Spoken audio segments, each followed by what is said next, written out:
ဘူးကျွန်တော်ပြောတယ်ကနေ့ကြီးကျွန်တော်ပြောနေခင်ဗျားတို့ဘုံမင်းအောင်လိုက်ကိုပြောလိုက်စမ်းပါစိုးထုတ်ကိုပြောလိုက်စမ်းပါမအေးဘေးကိုမေကိုတောက်ပြီးကိုအမေဖေကိုပြန်ထွက်တယ်ကောင်ပြောလိုက်စမ်းလုံခဲ့တဲ့နေ့ကကျွန်တော်ရေးကနေရန်ကုန်ကိုကျွန်တော်တပည့်ကိုပတ်စံပေးပြီးတက်ခိုင်းတာဂိတ်ရှိခုကိုမြန်မာကျပ်ငွေ2000ပေးတာမှတ်ပုံတင်ပြစရာမလိုဘူးကျော်ပေါ်အိတ်စစ်စရာမလိုပဲရန်ကုန်ရောက်တယ်ခေါင်းတိုင်းပြတ်သွားပြီဗျပြတ်သွားပြီစိုးထုတ်ကိုမေဘောကိုတဲ့ကြီးကိုပြန်မွေးတဲ့ကောင်လူတွေသေးကုန်ပြီဖိုးကြီးတွေသေးကုန်ပြီဒီကောင်လောက်တာလူယုံပါဗျမင်းအောင်နိုင်တဲ့အဲ့ဒီကောင်ကိုစောက်ခင်ကြည့်တာကျွန်တော်မကြည့်ဘူးတွေ့တဲ့နေရာစိုးထုတ်ပါရိုက်စောက်ခွက်ကိုနင်းနေတယ်တိုင်းကြီးပြတ်သွားတာဒီကောင်ကြောင့်မနေ့တနေ့ကနော်ခမည်းတော်တရားပြောတာတော့ခမည်းမတရားတာလို့ကြွမခံဘူးဗျရေကနေရှမ်းကုန်လာတာဂိတ်တကိတ်လူတယောက်2000ပေးအကုန်ယူလို့ရ What the fuck man ဘလို့ပြတ်သွားပြီခွေးမသားစိုးထုတ်မင်းချမ်းသာနေတယ်အောက်ကကောင်းနေငတ်တယ်တိုင်းပြီးပြတ်သွားတယ်ဒါပဲ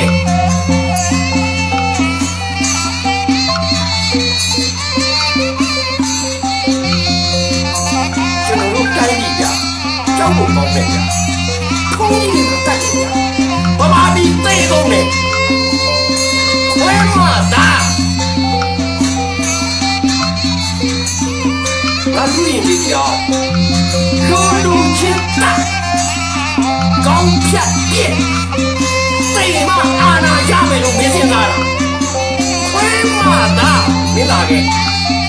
မလို့မင်းတို့လူယုံပါကွာမင်းလူယုံပါဟမ်ကိုယုံပါကြမင်းလာရှင်းအောင်ငါမရှိရှိတယ်မင်းတို့ကောင်းရှိတယ်现在就古代是那个的，他可怜很有用。我对现在看来他可怜呗，你老妙，可那都搞不起要拿。阿哥，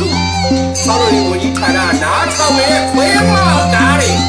没有熬菜了，没有新呀，没有阿公的口。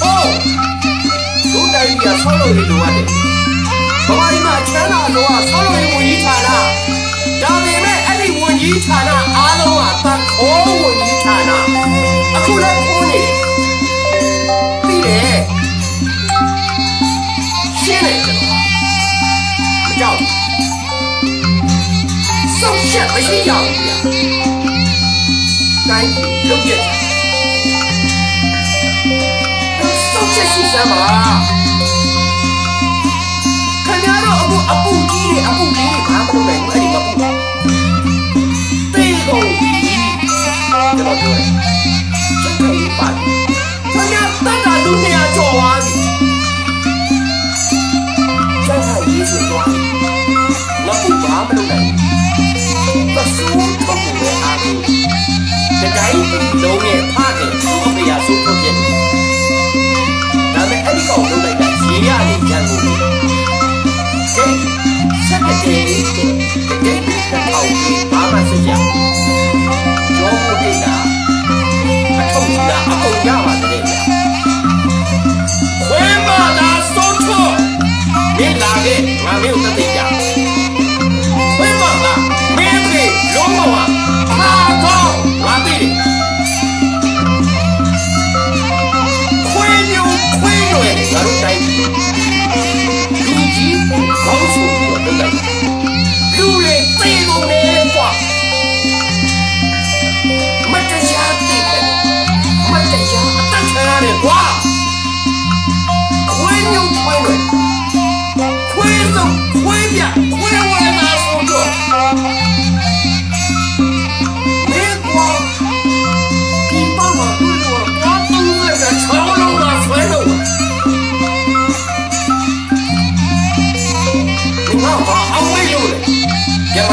ရိတ်ရက်ဆက်တယ်ဒီကောင်ဘယ်လိုလုပ်ကြmotherfucking မင်းတို့လာရှင်းငါညားတယ်အပြစ်မဲ့တဲ့လူတွေအများကြီးပြေသွားပြီစစ်တပ်ကလည်းတတ်တာရှိရဲ့မင်းတို့ရတော့ဝင်စီဘောလည်းဖမ်းသွား